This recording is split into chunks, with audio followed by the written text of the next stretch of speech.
Folha FM.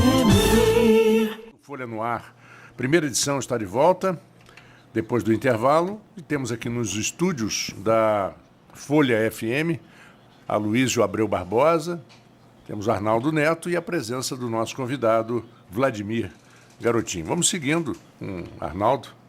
Vladimir, na nossa entrevista que você citou aqui, teve a entrevista que saiu no domingo na Folha da Manhã, foi na semana passada que a gente conversou, foi na sexta-feira passada também, né? Sexta-feira. Na sexta-feira passada.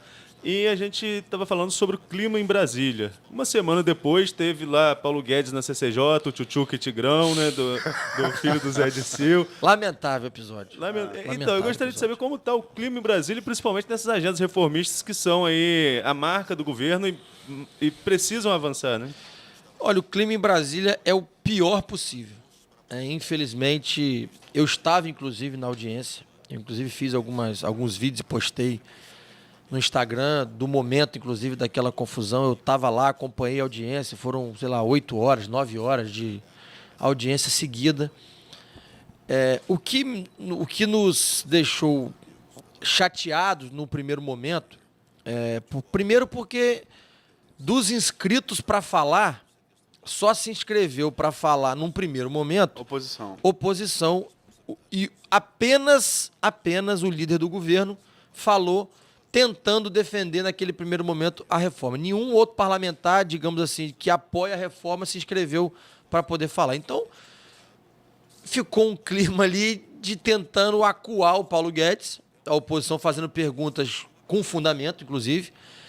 E uma crítica construtiva é que eu estava lá, diferente do que foi divulgado por alguns parlamentares que apoiam a reforma. Se você perguntava para o Paulo Guedes sobre abacate, ele estava respondendo sobre laranja.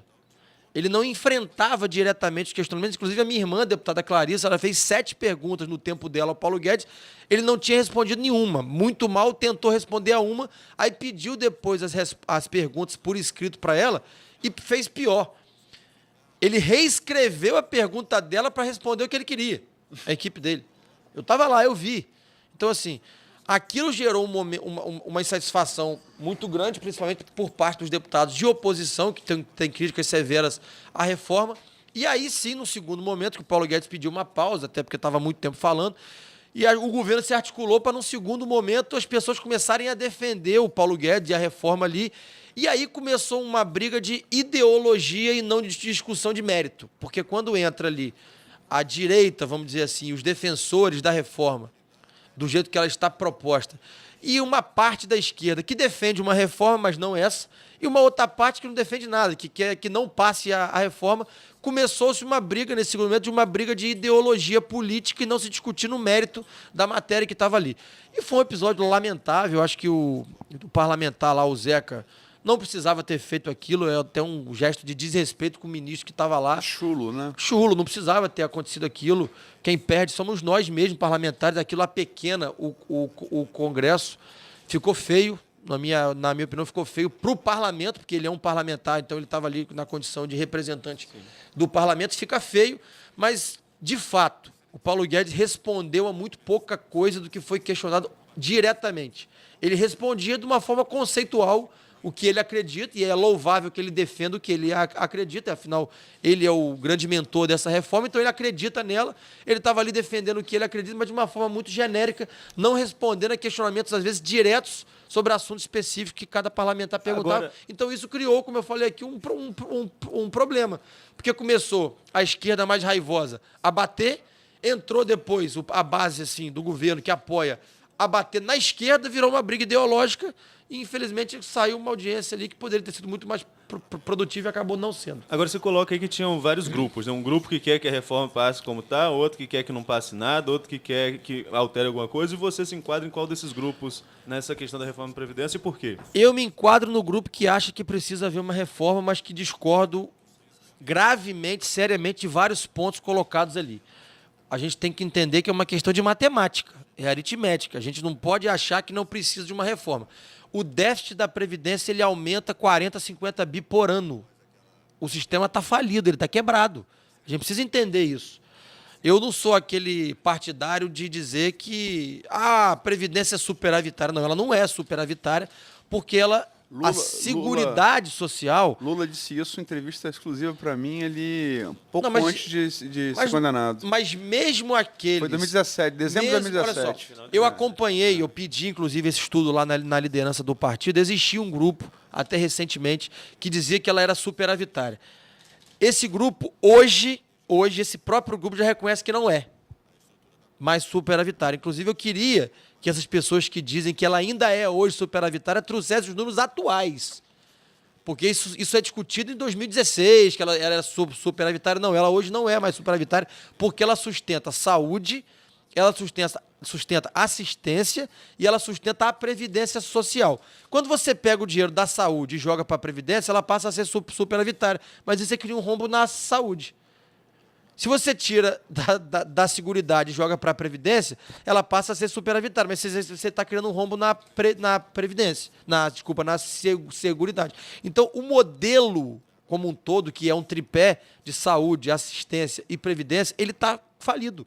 Ele vai quebrar e vai levar o país... Aliás, já está quebrado e vai levar o país à insolvência. Então, assim, a gente precisa entender que uma reforma é necessária. Mas não podemos aceitar, Luiz, tirar o BPC. Isso é uma conquista cidadã. Nós não podemos aceitar, por exemplo, que um professor esteja no regime igual ao do cidadão comum, tendo que contribuir 40 anos para ter direito à aposentadoria integral. Um professor que vive em sala de aula, que ganha pouco, que enfrenta muitas vezes, eles dão aula em comunidade, que enfrentam problemas ali no dia a dia, tem problema até professores com problema psicológico, de ameaça de alunos, enfim. Em comunidade carente, a gente não pode aceitar que um professor tem que contribuir 40 anos para se aposentar com 65. A gente não pode aceitar... O professor tinha uma idade especial de aposentadoria antes. Tinha. A gente não pode aceitar... Não, ainda tem, não passou Ainda a tem, reforma. não passou a reforma, ainda é tem. verdade. A gente não pode aceitar, por exemplo, que um trabalhador rural, que tem um trabalho braçal, tenha que contribuir 40 anos. Ele não vai viver para contribuir 40 anos, porque o trabalho braçal, de exposição no sol, de fisicamente é impossível ele conseguir contribuir 40 anos para ter direito a uma aposentadoria integral. Ele vai se aposentar se conseguir com muito pouco. Então, assim, a gente precisa discutir algumas questões que precisa que o governo tenha um entendimento que nós, parlamentares, que nós somos eleitos, nós temos as nossas bases que nos cobram. E quando se diz no Congresso, né, aliás, na mídia, que o Congresso está querendo fazer toma lá da cá com o presidente, não é nada disso. Eu vou falar aqui pelo exemplo da minha bancada do PSD, tá? Inclusive, teve um encontro ontem do presidente do meu partido e do líder do meu partido com o presidente Bolsonaro. Ali não teve pedido de nada. Ali não teve... O governo também não ofereceu Essa nada. história que ele estava gravando as conversas, você ouviu isso, né? O Bolsonaro? É. Não, eu não ouvi que o Bolsonaro estava gravando. Eu vi que uma deputada estava gravando, que é do A PSL. Globo soltou ontem Não. que começou a rolar esse boato, que ele estava gravando Não, as conversas. Não, eu não ouvi Foi esse que teve boato. debate Não, no e não Globo. acredito que o presidente E faria isso. esse deputado do PSL seria alguém com cargo de confiança? É uma deputada do uma PSL. liderança, Que né? dizem os deputados que ela tem mania de gravar as conversas, enfim. Mas, enfim.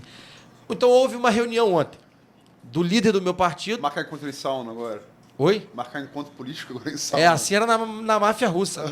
Na máfia russa, os encontros eram na sauna, todo mundo Pelado. pelado para ninguém gravar o outro. Que fase terrível que nós estamos chegando no nosso país. Mas, enfim, houve uma reunião ontem do líder do nosso partido, do presidente do nosso partido, com o presidente Jair Bolsonaro, onde não se pediu nada, onde também não foi oferecido nada, mas que foi feita uma conversa. Olha, presidente, o senhor é o presidente da República e um ex-congressista. O senhor precisa fazer política. O que é fazer política? Você não pode confundir política com Toma lá da cá. Por exemplo, deixa eu dar um exemplo, né? deixa eu dar um exemplo pessoal meu. Aí eu vou dar um exemplo pessoal meu. Eu estive no Ministério da Saúde levando demanda dos hospitais de campus. Fui muito bem recebido pelo chefe de gabinete do ministro e passei todas as demandas para ele, estou acompanhando semana a semana. Só que eu estou lá como parlamentar eleito há 2 meses e alguma coisa. Eu estou tentando uma audiência com o ministro para resolver, porque, por exemplo, a Beneficência Portuguesa, ela está há 11 anos fazendo habilitação de leito de UTI neonatal. 11 anos. O processo está pronto, aprovado, com todas as exigências cumpridas, faltando publicar a portaria. Eu sou deputado, eu quero ser atendido. Isso é tomar lá da cá? Não, isso não é tomar lá da cá. Eu fui eleito para isso, para representar a minha região, o meu município e as instituições que me procuram. Eu não consigo resolver um problema simples. Então a queixa da maioria dos parlamentares que está lá é de que não consegue ser atendido pelo governo e às vezes sequer recebido pelo ministro. Mas nesse caso que você está falando, Vladimir, não é aquela famosa história de criar a dificuldade para vender a facilidade?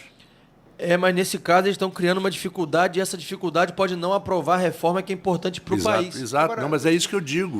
Porque a gente criação da barganha. inclusive, questiona se o presidente Bolsonaro é a favor da própria reforma, porque ele não defende.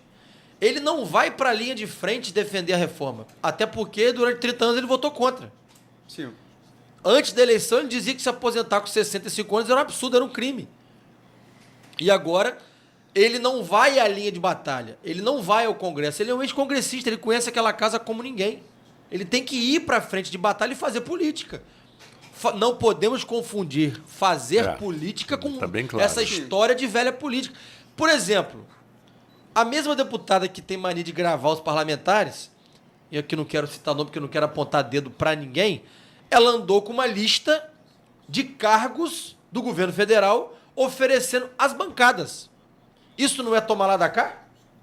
Então, assim, o próprio governo está tentando no varejo... E é um toma lá dancar tipo cambista, né? Não, Parece o cara que tá pro ingresso. ela estava tentando no varejo conseguir uma base de apoio para aprovar a reforma da Previdência, oferecendo o cargo. Eu, quando me foi oferecido, não por ela, mas por outro deputado que eu vi a lista, os cargos que tem, são que falar, eu não quero. Eu quero ser atendido. Eu quero poder ligar para o ministro da Infraestrutura, marcar uma audiência com ele para tratar sobre o contorno de Campos. Eu quero ser atendido pelo ministro da Saúde para marcar audiência para tratar dos hospitais. Eu não quero tomar lá da cá. Então não existe isso. Se ele continuar nessa lógica de enfrentamento com o Congresso, a gente já viu no que deu. Né? Duas vezes, Fernando né? Henrique publicou... A gente já viu no que deu. E assim, rapidinho, só para encerrar. O receio do Congresso como um todo hoje, é uma discussão unânime lá dentro, é que isso vai levar a uma ruptura de instituições. E com esse modelo de enfrentamento, de ruptura de instituições, a gente já viu no que deu e o Brasil não aguenta mais isso. A gente não aguenta mais isso. Essa coisa de enfrentamento do Congresso com o Executivo acaba em Como eu falei, a gente vive num país presidencialista com uma Constituição parlamentarista. Se o Congresso quiser engessar o governo, vai engessar, o que é uma lástima. Porque o Brasil não tem mais tempo para poder perder. A criação das emendas impositivas de bancada, que era antes uma sugestiva e muito pouco cumprida, já não seria uma aprovado resposta 2 turnos no Senado, quando o Paulo Guedes estava falando na comissão. Não, olha só, isso é um pleito antigo, tá? Isso já foi, inclusive lá atrás, quando se criou a emenda impositiva individual do parlamentar, a ideia é que se criasse a impositiva de bancada. Lá atrás, quando, acho que não me engano, no governo Dilma, a ideia dos parlamentares era conseguir fazer a emenda impositiva de bancada, porque o valor é maior, para não passar a de bancada, porque naquele momento achavam que iam engessar o orçamento, passou a individual, né? Inclusive, o presidente Bolsonaro era parlamentar e defendia que se aprovasse a emenda impositiva de bancada. Isso, para nós parlamentares, é um ganho sensacional, porque você consegue projetar uma despesa, projetar um investimento para o seu Estado e agora ele tem a obrigação de ser cumprido, porque o que efetivamente acontecia é que no máximo 50% das emendas de bancada eram efetivamente executadas.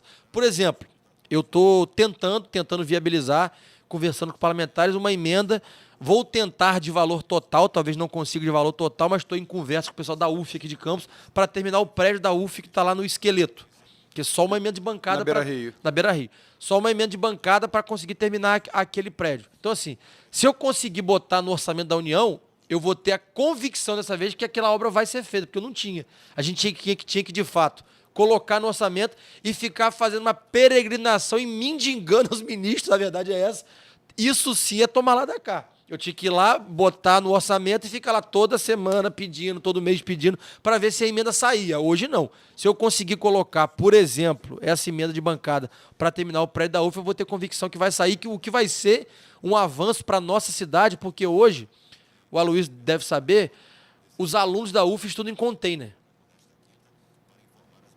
Ou seja, estudam num local completamente inapropriado e com isso a UF está perdendo aluno. né? Porque os alunos não querem estudar numa condição precária daquela. E a UF, ela é financiada por aluno inscrito. Então a UF está perdendo receita. Eu tive uma reunião lá logo após que eu assumi o mandato, aliás, logo após de eleito, antes de assumir o mandato, com o reitor, com alguns professores e com um grupo de alunos. Eles estão muito preocupados com o futuro da UF de Campos, porque ele está cada vez mais perdendo aluno, porque o prédio está lá e um esqueleto gigante daquele, um prédio fantástico que não consegue terminar porque não tem orçamento. Agora, a gente você falou, chegou aqui a UF, Campos, eu quero tentar no plano nacional de novo. Você falou que, você já afirmou na entrevista, está falando aqui de novo, que como a reforma está, não passa. Não passa. Qual é o risco de não passar? Quer dizer, e se não passar, como é que fica o governo? Há governo sem reforma de Previdência? Há qualquer governo sem reforma de Previdência? Não vai ter governo e nós não sabemos o que Porque vai não é ser. só UF, aí é UF, IFE, PRF, não vai Forças ter, Armadas. não vai ter, olha só. Eu acho que claramente vai ser um momento até a aprovação ou não da reforma e outro momento após, tá? Não aprovando a reforma, nenhuma reforma, vamos dizer assim, porque acho que alguma coisa passa, tá, Luiz? Mas também a gente tem que ver o que passa e o que isso vai representar em números. Sim, o trilhão, o famoso 1 trilhão. Eu não sei se passa um trilhão. Se fala 900 milhões. Se passa... 900 bilhões. Tô É, igual o Paulo Guedes, errando um zero. milhão por bilhão. É. Então, assim, se passar 800 bilhões, 900 bilhões, já é uma coisa fantástica. Eu tenho medo que não passe nem isso, né? Mas já vai ser uma coisa fantástica. Mas, assim, se não passar nenhuma reforma, é muito ruim para o nosso país. Nosso país vai beirar a insolvência. Sim. Ninguém vai querer colocar dinheiro aqui. Nenhum investidor vai querer aplicar num país, porque quando você O não... Brasil vai virar o Estado do Rio de Janeiro. Quando você não aprova a reforma, você tem dois fatores imediatos. Primeiro é inflação. Vai subir. Segundo é o reflexo no câmbio. O dólar vai disparar. O investidor estrangeiro, quando vem aqui, ele vai aportar dinheiro em dólar. Então, vamos supor que ele aporte hoje com o dólar a R$4. O dólar vai disparar, vai para R$6 daqui a pouco. Ele não consegue justificar e nem recuperar o investimento dele. Então, não vai ter quem aporte dinheiro no nosso país. Então, as pessoas precisam entender que, independente de ideologia política, a reforma ela é necessária. Eu me coloco aqui, você perguntou como eu me coloco. Eu não sou nem de direita nem de esquerda. Eu não vou me rotular. Eu estou aqui para ajudar o país. Se você perguntar o que eu acredito, tem muitas ideologias da direita que eu gosto, da esquerda que eu gosto. Eu acho, por exemplo, um erro da esquerda brasileira se rotular. O erro da esquerda brasileira é se rotular com coisas que não são bandeiras históricas dela. Ela copia a esquerda europeia, a esquerda americana, que não é bandeira da esquerda brasileira, nunca foi. Por exemplo, a questão de costumes. Ela trouxe para ela um desgaste que nunca foi dela. Então ela se rotula e quando ela se rotula, ela se diminui. Mas você fala em investimento, desculpa, mas a questão não é nem só essa. A questão é que se não passar reforma nenhuma, o Brasil vai sofrer o que sofreu o Estado do Rio de Janeiro há pouco tempo atrás. Não vai tem pagar dinheiro salário. para pagar ativo, não é nem inativo. Não tem. Quer dizer, não é só UF, é UF, o ENF, Não IFE, paga nada. PRF, Forças Armadas. Não paga nada. Se não passar a reforma, os cálculos que eu escutei, eu não tenho esse número para te dar aqui, mas que em 4 anos, no máximo, o Brasil não tem dinheiro para nada. Para nada. Porque hoje, Luiz, o dinheiro já é muito curto. A gente paga hoje 100 bilhões de dólares, daria hoje aí 400 bilhões de reais, de rolagem da dívida pública. Só de rolagem. Fora a amortização, que não está pagando nada. Bom, 8 horas 2 minutos, isso é assustador, né? 8 horas e 2 minutos. Vamos a um pequeno intervalo. Voltamos já com Folha no Ar, primeira edição aqui na Folha FM. Folha FM.